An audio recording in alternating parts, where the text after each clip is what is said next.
Good evening. Looking for hobos out there. It's David in the Magic Library. It's Monday night, the 20th of April. This is our 13th night of getting together and listening to me read from Voodoo Days at La Casa Fabulosa. So check in if you're there. Hey, Wendy, Laura, Angela, Charles. Good to see all the regulars coming back. Hoof, Karen. So say hi, let people know where you're calling from or checking in from. Hey, Susan and Marty. Let people know where you're from. Say hi, what you're drinking. Hey, Nancy. I'm switching back to a martini tonight, so I got my Absolute shaken martini up with a big twist of lemon. So cheers, everyone. Glad you came back. Hope you had another good day. Hey, Beth, Glenda. Glad you're all back. So if you don't mind, check in someplace. Check in at David's Magic Library on Facebook. Check in at Old Louisville, America's Most Haunted Neighborhood. Or check in at La Casa Fabulosa so we can kind of let people know where we are and what we're doing. So Angela says she got all caught up today. That's good. All right, so we're going on 4 weeks now. Pretty soon it'll be the month mark, and we're running out of pages in this book. So once I'm done with this, I don't know what I'm going to do. I can probably read a couple pages from my book in progress and a couple other things, but we're going to have to see what happens. Hopefully we'll be out of quarantine soon. All right, so once again, I'm all about Louisville historic tours. We show off America's largest Victorian neighborhood, 45 square blocks of beautiful Victorian mansions and great Gilded Age Victorian architecture near the downtown area of Louisville, Kentucky. 8 months out of the year, I'm usually on the streets taking people around, showing off the neighborhood. Hey, Becky and Mitzi. But since we're all kind of homebound, I'm getting on every night at 9 o'clock and sharing stories from my books about old Louisville. So, as we said, Patricia, Sue, hey, Margie, hopefully this will all be over soon and you can come all see me in old Louisville and I'll show you some of these places up close and personal. But last night, we read 2 chapters, and the first one was one of my favorites. It's where I went to a voodoo ceremony, but this one was conducted by mostly large drag queens in tight-fitting unitards, and it took place in an abandoned cemetery, which is notorious in Louisville, and it took place in the old abandoned crematorium. And things were just kind of getting good when all of a sudden the homeless people who had been kind of displaced because we took their spot, they came and interrupted the ceremony. We had to flee. And I went one way, all the others went the other way. An owl swooped down out of the tree, knocked me over. I had to go to the dry cleaners, and she doesn't like me bringing too many dirty clothes, so I had to explain to her why I had dirty clothes and stains all over. She told me not to go to any more cemeteries, but I didn't make any promises.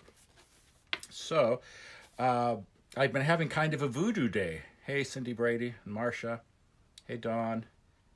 But this one day, like zombies kept popping up. There's Allie, Dominic, good to see you all.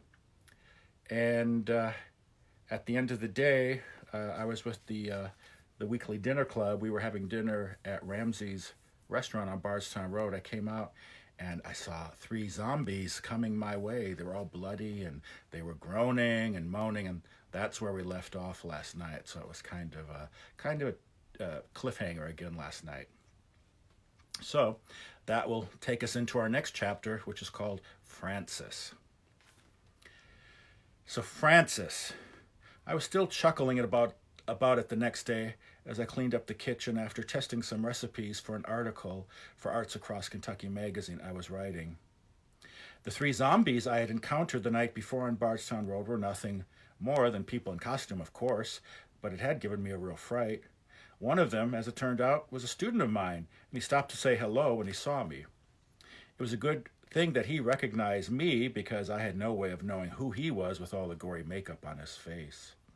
When I asked him what was up with the zombie getup and the trance-like walk, he told me that he and the other two were doing a photo shoot to promote an upcoming event in Louisville. It was to be a zombie walk. A lot of you picked up on that already.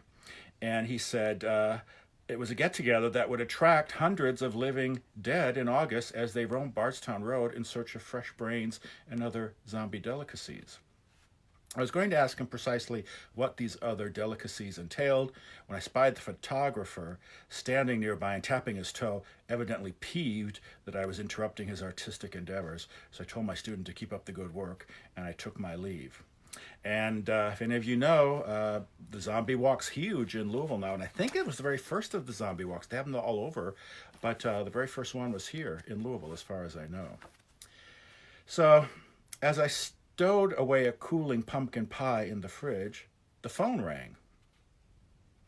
"You got a skunk in your back alley, right next to your car, you know that?" It was Loretti, and she sounded especially cheerful. "Don't go out there, though," she said with a laugh. "You'll just get it mad and it will stink up the whole neighborhood, and then you'll have to take a bath in tomato juice." If you say so. I never had come across a skunk in the neighborhood, and I really wanted to rush out back and see for myself, but the thought of having to take a bath in tomato juice made me reconsider. I didn't even have any tomato juice, come to think of it. "Yeah, I know what's going through your head," said Loretti. "How is it that there are skunks in old Louisville?" She paused, and from the other end I could hear ice cubes tinkling together as she took a drink.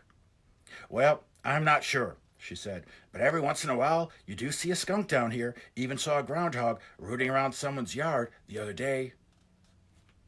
Given the abundance of wildlife and other creatures I had already discovered in the neighborhood, I didn't have the heart to tell Loretti that I was not surprised in the least to hear that a skunk was sniffing around the back alley, or that I'd seen a groundhog the other day for myself. "Well, it's a regular wild kingdom down here in old Louisville, isn't it? I met someone the other day who said she had a flock of pelicans in her backyard." "Yeah," she cackled, "Wild Kingdom, all right. Just like Mutual of Omaha's Wild Kingdom with Marlon Perkins. You weren't too young to see that program on the television, were you?" she said. "No," I assured her. "As little kids, we used to watch that every Friday night." "That's good," she laughed. "Television programs today are such crap. It's good to see you got some of the decent stuff before it all went downhill." I listened to the ice cube shift in her glass as she took another drink. "By the way, you been having any more strange things going on in your house? You know, footsteps and stuff like you were hearing all the time before?" "Well, every now and then," I said, "something will happen, something weird, but not too much over the last couple of months. I still get the strong smell of coffee in the morning, and sometimes it smells like someone's been ironing or something is burning in the back room on the second floor, but I haven't been hearing the footsteps and stuff like I used to." I debated telling her that I had bought a white noise machine for my bedside, and if there were still odd creaks and groans in the house, that's probably why I wouldn't have noticed. "Well, it's getting cold out, so maybe the oddballs out on the streets would be leaving you alone," she said. "It's not warm enough to be out all hours of the day being a worthless bum and panhandling passers-by on Oak Street." She took a drink and coughed. "Don't worry, though. If they get too close to your house, I'll let you know. I will let you know." She cleared her throat. "Loretti's up here with her Kraut spyglasses, and she sees the whole damn neighborhood, freaks and all." "Well, that's good to know," I said, going to stand at the window in the front parlor so I could look up and wave at her. "Yeah, I see you standing down there at the window," she said with a dry cackle. "The house looks real nice now that you got it all fixed up and painted, and that front parlor really sparkles since you put up that shiny new wallpaper." "Thanks." I plopped myself down in the chair nearest the window. The cloudy sky from the day before had cleared, and now bright sun streamed through the glass and flooded the room. On the walls, the covering of gold anaglipta caught the light and dazzled my eyes. There was a soft padding sound in the foyer, and Fritz suddenly poked his head into the parlor. Thanks yourself, she said. Before I forget, I want to tell you that I have seen that woman, that one with the turban and the big skirt, snooping around your dumpster a couple of times now. I sat up straight in my chair. Josephine? What was she doing back there? Well, not sure who it was, but I did see a colorful turban or kerchief on top of her head, said Loretti. She was rooting through your garbage, like those possums you got hanging around out in your backyard. I moved aside a basket of tools and other items I had been using to adhere brass studs and colored stones to the Lincrusta and Anaglypta walls. Really? I cradled the phone between my ear and shoulder so I could help Fritz jump up onto my lap. I wonder what she's looking for. We're not sure what she's after, but whatever it is, it's not a lot, said Loretti. I couldn't see what it was she took because it was too small, but she found a couple of things that interested her, and she carried them away. I relaxed my shoulders and gave Fritz a pat on the head. Weird. I wonder what she found. I don't know, but maybe it was some of your hair or something else she can use for her voodoo doll. All I know is she must be some kind of freak show. Loretti took a loud drink and started laughing. Oh, hang on a sec, she said, her voice suddenly serious. I do believe you've got some company. But before I could say another word, Fritz raised his head and started barking. I turned around in time to see a small form move up the steps to the front porch. Several seconds later came the loud electric buzz of the doorbell. Better go see who it is, said Loretti. I'll call back later and find out who it was, but it doesn't look like a bum to me. It looks like a real person. Bye. I hung up and returned the phone to its table. Then I shut Fritz in the Butlers Pantry with Rocky and Bess before running to the front door. Out on the street, a nice Lexus had been parked with the front right wheel up on the curb. Standing there at the entryway was a short little woman in a tan suit. Her auburn hair had been stylishly coiffed, and there was a twinkle in her eye when I opened the door and greeted her. A blue-tailed skink darted across the sunny part of the front steps and disappeared down a crack in the concrete of the walkway. Well, hello, darling, said the lady, who brushed past me and pushed into the foyer. Oh, well, look at all these pretty walls in this house. I knew it was pretty from the outside, but I had no idea how pretty it was on the inside. She paused for a moment and turned around to get a better view. Heavens, this is pretty, she said. Such a pretty house. This will do nicely for my antiques club. Antiques club? I had no idea who this woman was, much less the slightest inkling as to what her antiques club was. Oh, heavens, darling. I haven't even introduced myself yet, have I? She laughed and extended her hand. I'm Frances Mangel. My late husband's family used to live in the big mansion down on the next block, but I've lived out in the East End most of my life, but I still love coming down here to old Louisville, and I make it down here at least once or twice a week now. I've been a member of the women's club right over there on 4th Street for many years, but I got my own little group going now, and we like to call ourselves the Antiques Club, and not only because we all love antiques, but because we are all a bunch of antiques. At this point, she finally took a breath and erupted in a fit of pleasant laughter. Oh, me, she said. I'm 84, but you'd never notice, would you? Darling, she paused and spun around so I could assess the situation for myself. No, I'd never have guessed, I agreed with a smile. But what exactly... Oh, yeah, darling, I just love to keep moving, and that's one of the secrets of not growing old. You can't just sit around in a rocking chair and give up like so many of these old people do nowadays. As if to prove she wasn't going to stop moving, she waltzed into the dining room, pushed through the door to the butler's pantry, and went into the kitchen where the dogs swarmed around her. After petting each of them and telling me about the large French poodle she had at home, Frances turned around and zoomed back to the foyer, her heels clacking across the hardwood floors.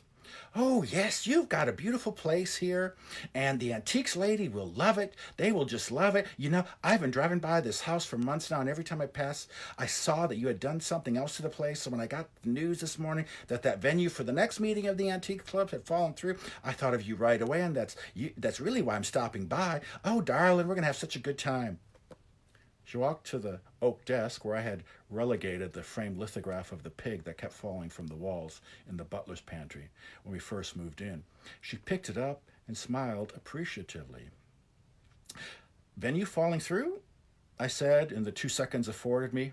She put the lithograph back in its spot on the desk. "Oh, yes. I told them in the first place I didn't think we could count on that other man. And then sure enough, this morning Lucy called me and told me he had backed up. You know Lucy, don't you? Lucy Blodgett. She writes for the social column of the Voice Tribune. And we've been friends forever. Oh, good Lord. We've been friends forever."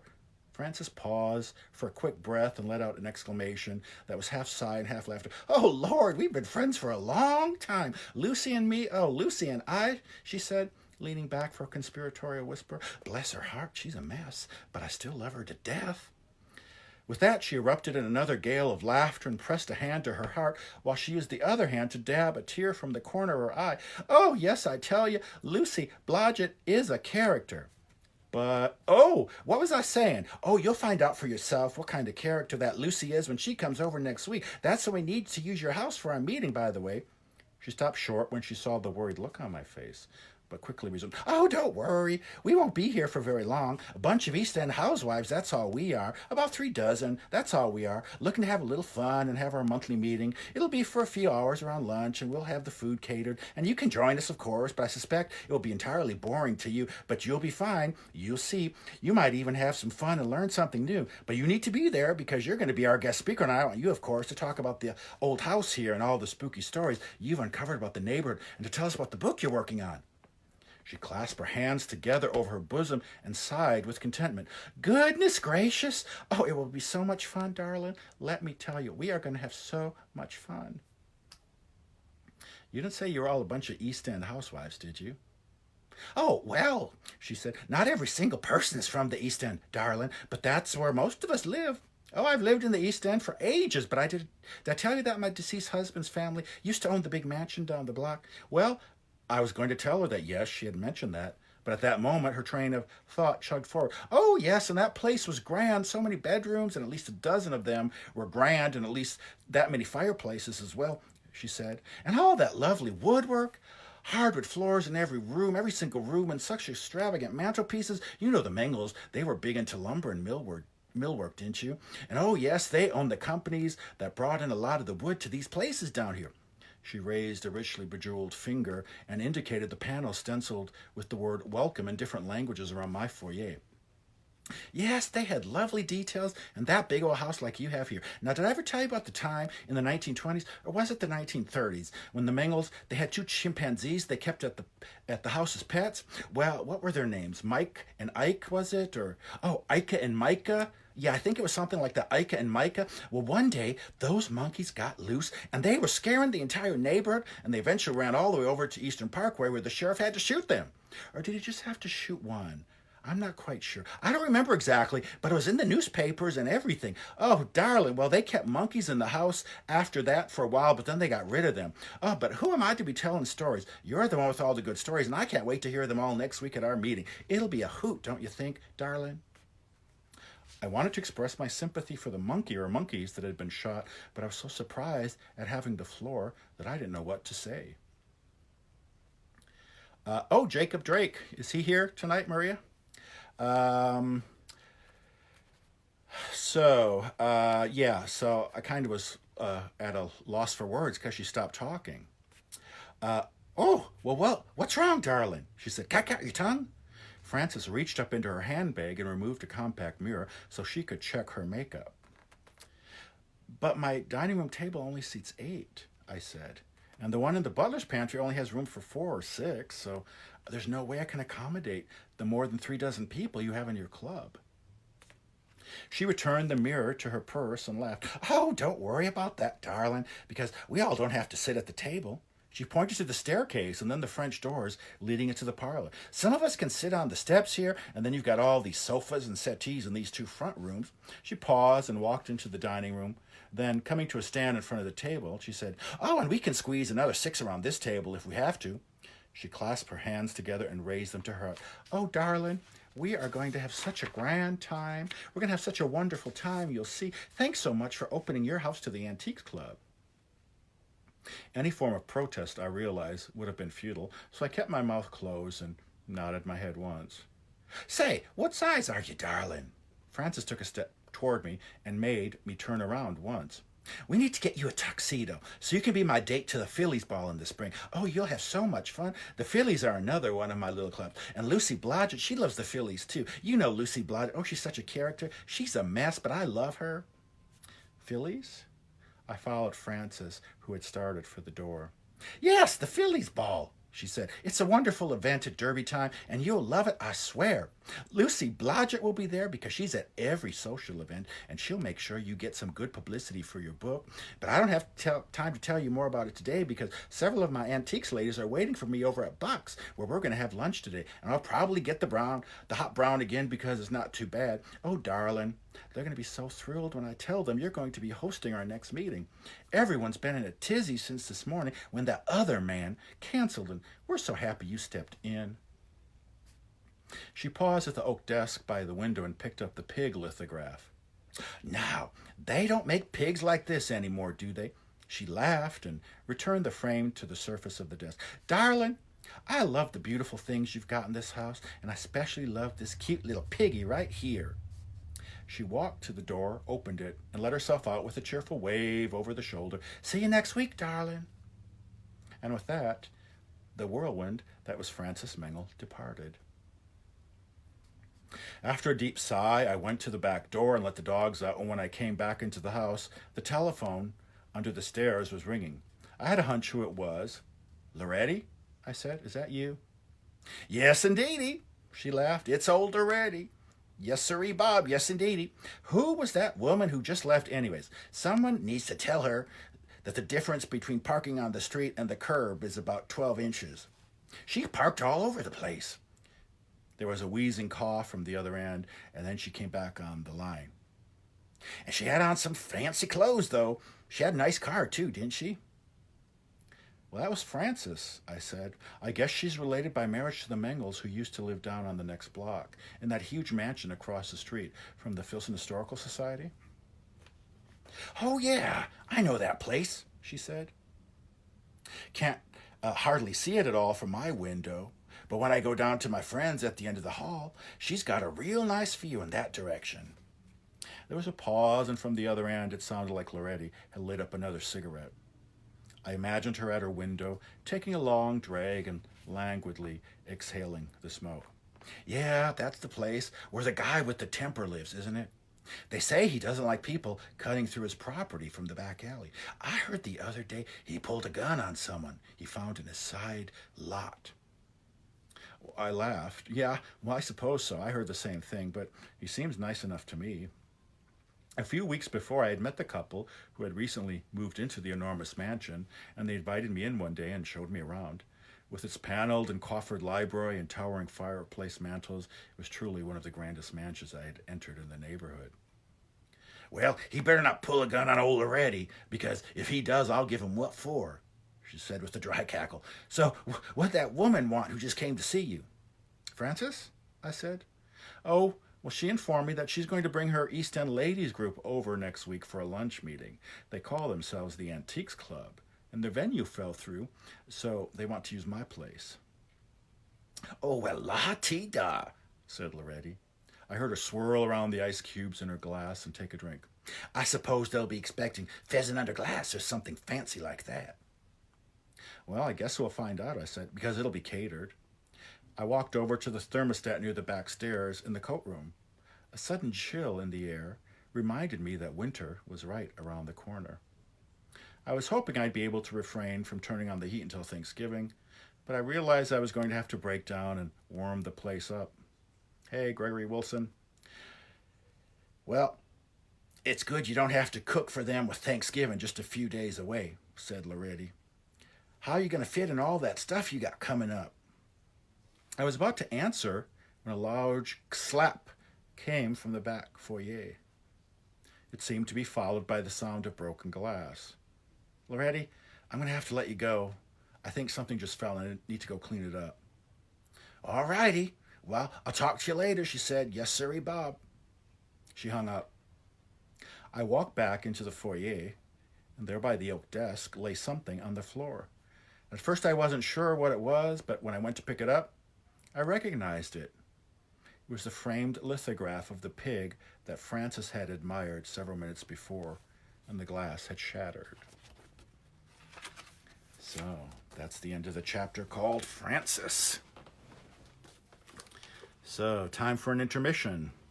Cheers, everyone. I'm doing a martini tonight. Absolute vodka and a big twist of lemon. If you're just checking in, tell people where you're from. Say hi. Let us know what you're drinking tonight. Try to help us get the word out about Louisville historic tours. That's what I'm all about. This organization that tries to get people down on the streets of old Louisville, talk about our great Victorian mansions, our wonderful eccentric neighborhood, our beautiful architecture, our quirky eccentric characters, and trying to give places like Savannah and Charleston and the French Quarter and the Garden District in New Orleans a run for their money. So can't wait till the quarantine's over and we can get out on the streets and show off the neighborhood. Okay, so let's see who's checking in. So there's Veronica, good to see you, and Steve. Yeah, good to see all the regulars back, and we're getting more and more new people. So like I said, hey cousin Lisa, there's Missy. I love seeing all the back and forth between all these new friends we've made. There's Sheila. Like I said, I always go back. I can't keep up with the comments as I'm reading, but I go back the next day, and it takes me 2 or 3 hours to go back and read all the comments. We're getting on average 600 comments for these readings every night. And if I haven't liked your comment or hearted it or made a comment, it's because I missed it or something, but I try to read everyone's comments, and it's really fun to see all the new friendships that have been made. So people are talking about a reunion in the future when people can come to old Louisville and we can kind of see each other in person. That would be great.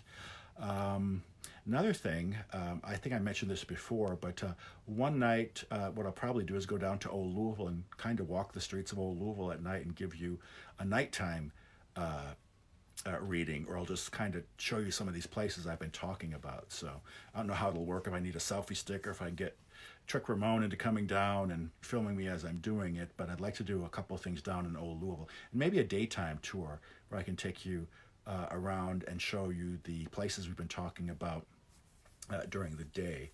If you want to see some of the things about old Louisville, go to our Facebook page, Louisville Historic Tours. We also have a channel we're working on YouTube. My friend Sean Stafford, Hunley Media.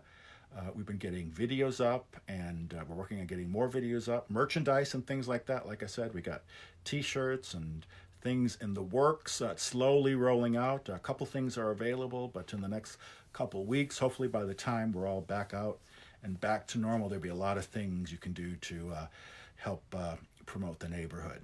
Okay, so Ashley's saying, yep, okay, that sounds good. Justin's saying good.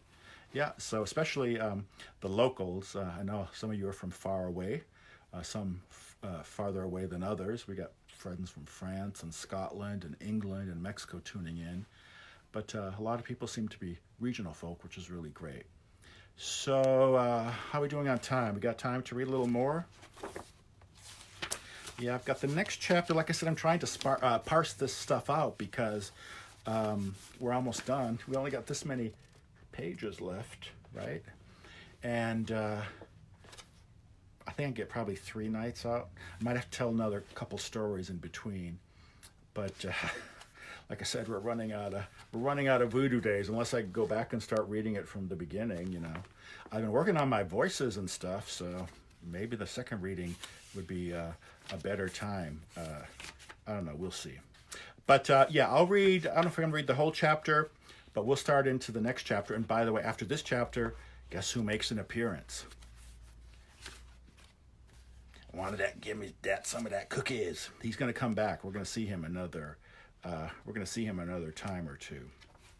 But yeah, this is a chapter called Holiday House Tour. So remember, this whole memoir basically centers around the first year Ramon and I were in the house, and that's the year that weird things started to happen.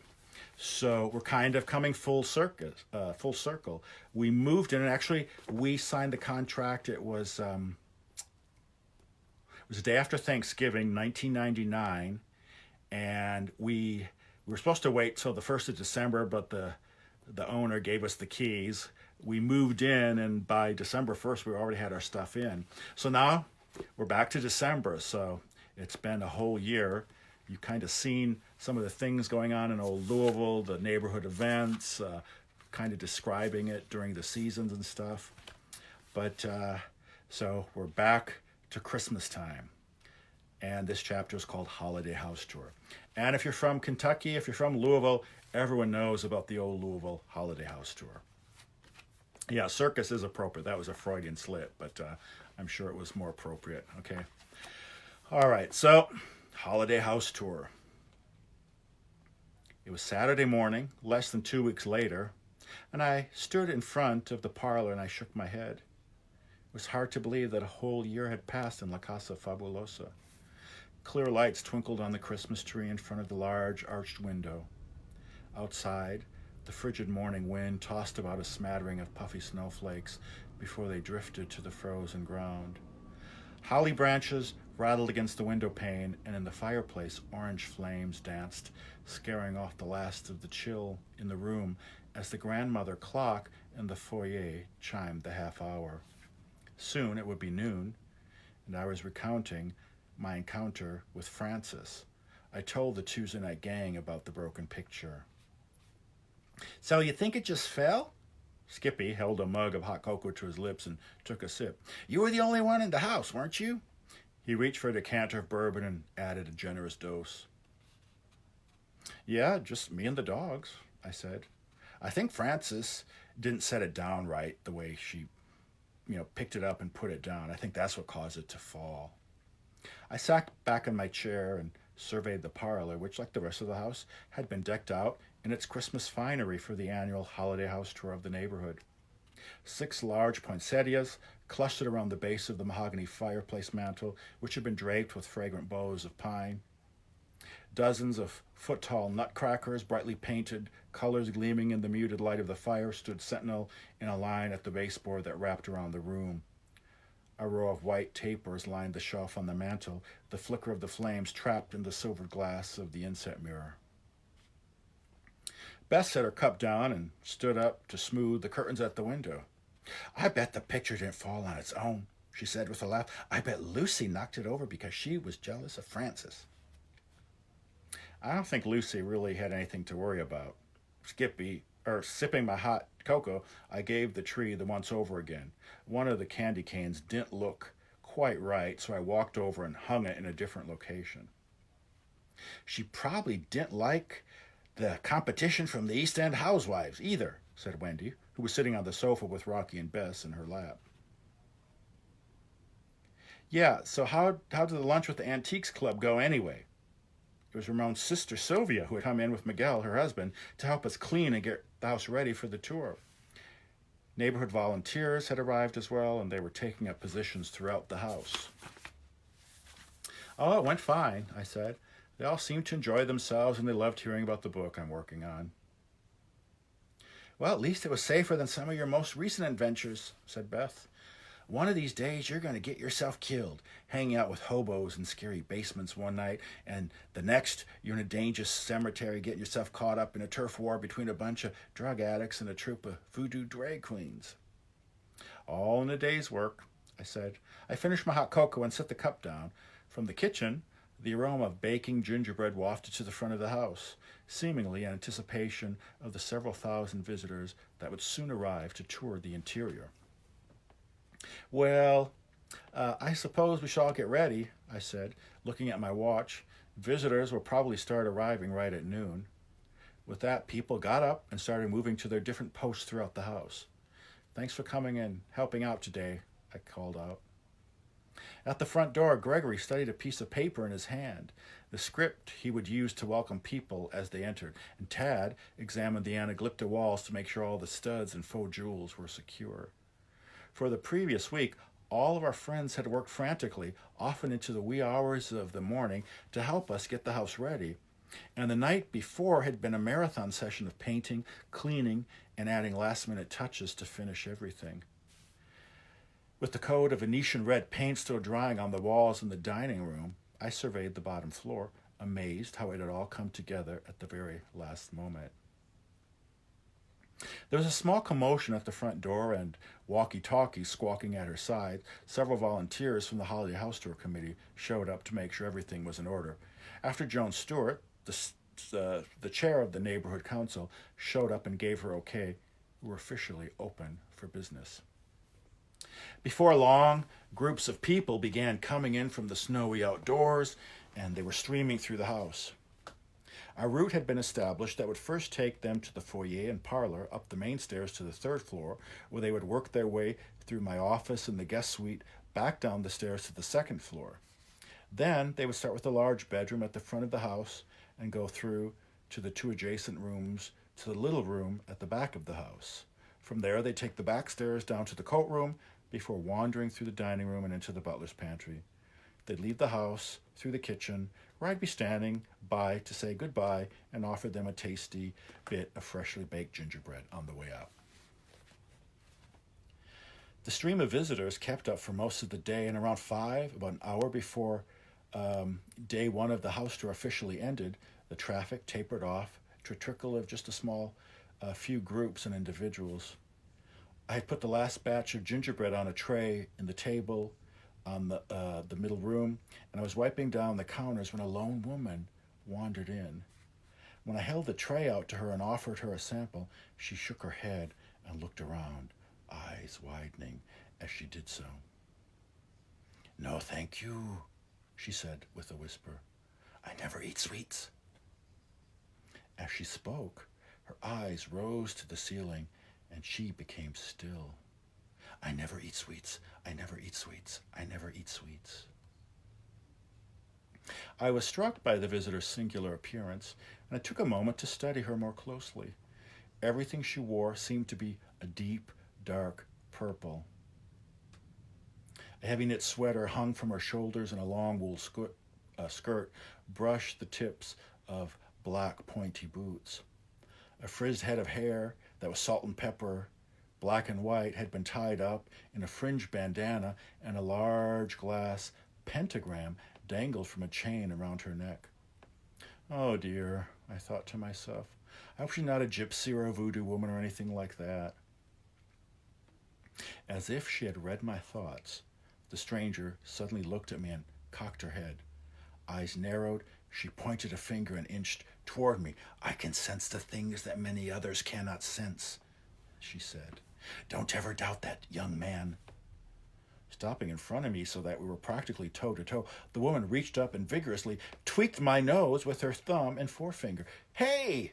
I started to protest, but the visitor raised a hand to silence me and then turned to face the wall. "Don't ever doubt, don't ever doubt, don't ever doubt." She raised her arms and flailed them at the ceiling. "I can sense the things that many cannot sense." Good grief. I muttered under my breath so she couldn't hear me, and I quickly went to the counter and pretended to occupy myself with cleaning and organizing. "Thanks for stopping by today," I said, pointing to the back door. "You can go out that way and follow the walk around to the side of the house and then back to the front. Merry Christmas." When you lived in an old house, I discovered, it seemed that certain visitors invariably felt compelled to announce their psychic gifts on the spot and to declare the place haunted. Already that day I had encounters with 3 other women proudly waltzing into the kitchen at the end of the tour and claiming to be mediums or having the gift of sight, and I really wasn't in the mood for any more cliches or melodrama. One of the would-be clairvoyants informed me that a young child had been buried in the walls of the basement. Another said she had made contact with a young man who had lived in the house in the 1920s, and the last one had offered to come by and smudge the whole house with sage and incense in a guaranteed attempt to rid the residents of unnecessary entities, and all for only $200. Although I had feigned interest and listened politely, each and every one of them struck me as a crackpot. This woman seemed no different, and I longed for her speedy exit from my kitchen. But once again, the outlandish lady seemed to have divined my thoughts. "I will go when the time is right," she said, "and not before." Again, she raised her hands to the ceiling and flailed her arms. Cautiously, I edged toward the door leading into the butler's pantry, but the woman took a step in the same direction and blocked my way. Oh, great, I thought to myself, trapped by another weirdo.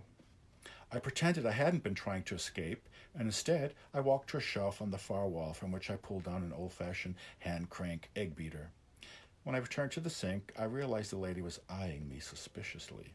So I pretended to inspect the beater, turning it upside down, then downside up, and finally cranking the handle with all my might to create a pleasantly rusty whirring sound.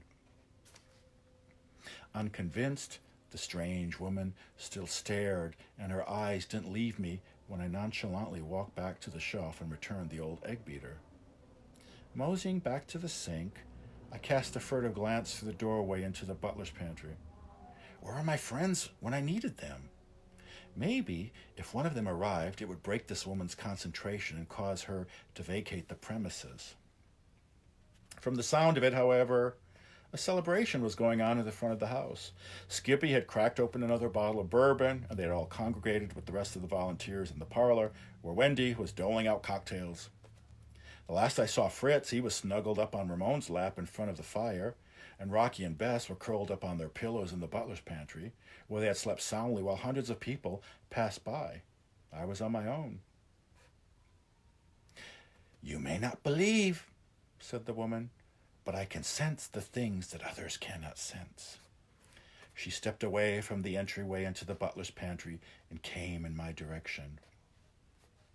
I see the things they cannot see. I hear the things they cannot hear. I feel the things they cannot feel. And I can smell the things they cannot smell. Can you taste the things they cannot taste? I said, trying to hide a smirk and figuring it couldn't hurt to ask since the oddball woman had brought up all the other senses. In front of the house, there was enormous a burst of laughter, probably someone telling a funny story about one of the people they had met on the house tour or something else comical that had happened during the course of the day. If they come back here, I thought to myself, they'd really have a good story to tell because I suspected this woman wasn't going to leave anytime soon and not before things got a whole lot weirder. As if on cue, the eccentric visitor raised a finger and jabbed the air in front of her. Blasphemer! She hissed in a curiously altered voice that was raspy and drew out each syllable. Then she went back to her normal voice. Make fun of me if you wish, but I can sense the things others cannot sense. She slowly turned around full circle and cast her glance to the ceiling. Sense the things they cannot sense. Sense the things they cannot sense. Sense the things they cannot sense. After completing her turn, she walked over to me, and for the second time I found myself toe-to-toe with the woman. Did you hear what I said? And once again she reached up and tweaked my nose with her thumb and forefinger. Hey! I said, gently slapping her hand away and positioning myself so that the kitchen table stood between us. Enough with the nose already. Did you hear what I said? She took a deep breath and indicated her desire to chase me around the table. Yeah, I heard you, I said, taking a step in the other direction. Sense the things others cannot sense. No, before that, dummy, she said, stomping a foot. What was it with people calling me dummy in old Louisville all the time? The lady who had come to the door and told me she was friends with Big Mama Cheese had said the exact same thing. Suddenly, I narrowed my eyes and studied the woman in front of me. It couldn't be, I thought to myself, although this woman was about the same height and build. Say, you haven't been here before, have you? Me? She said, a look of genuine confusion clouding her features. No, never been here before. But you're avoiding my question. Did you hear what I said? She took another step and started to come around the table. Yeah, I heard you, I said, heading in the other direction. But I'm not sure what part you're talking about. She stopped short and pointed at me from across the table. I can smell the things they cannot smell, she said, and a smile of satisfaction spread from ear to ear. I stopped and waited for her to explain. I can smell the things they cannot smell, she repeated, lifting her nose and exaggeratedly sniffing 3 times in a row. Before I had a chance to protest that I had no clue what she was talking about, she raised her eyes and pointed to the stove. Can you smell it too? The coffee she makes? Then she pointed at the ceiling. I can also smell the laundry she does. Can you? A creeping sensation suddenly worked down my spine and broke out into a rash of goosebumps along my forearms. Immediately, I recalled the many times I had woken up to the strong smell of coffee emanating from the kitchen when nobody was there.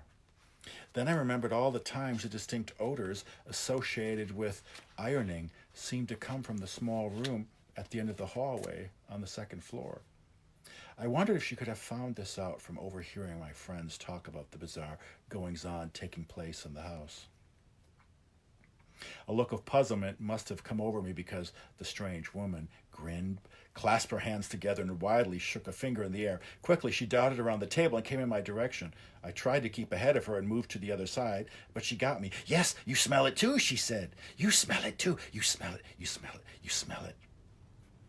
Once again, after I outran her, she was no longer pursuing me, and I stopped and claimed a safe edge at the table. Well, maybe I have smelled something, I said, but I'm not sure what it was. The woman nodded her head sagely, and she pointed to the ceiling. At first she didn't say anything, but then she spoke, and her voice deepened, and she took on the old, raspy quality it had before. That room is the secret. Beth emerged through the Butlers Pantry from the dining room just then, and she popped her head into the kitchen. Behind her stood her roommate, Lori. What's taking you so long? The decanter's empty. We just opened another bottle of bourbon and we're all waiting for you in the parlor. I opened my mouth and turned to point at the mysterious visitor, but she was already halfway across the room. There was a flurry of dark purple and the rustle of scurrying boots and fabric, and then the back door opened and closed with hardly a sound. Who is that? Said Beth. She moved to the side window and watched the figure make her way off the back porch to the walk that led around to the front of the house.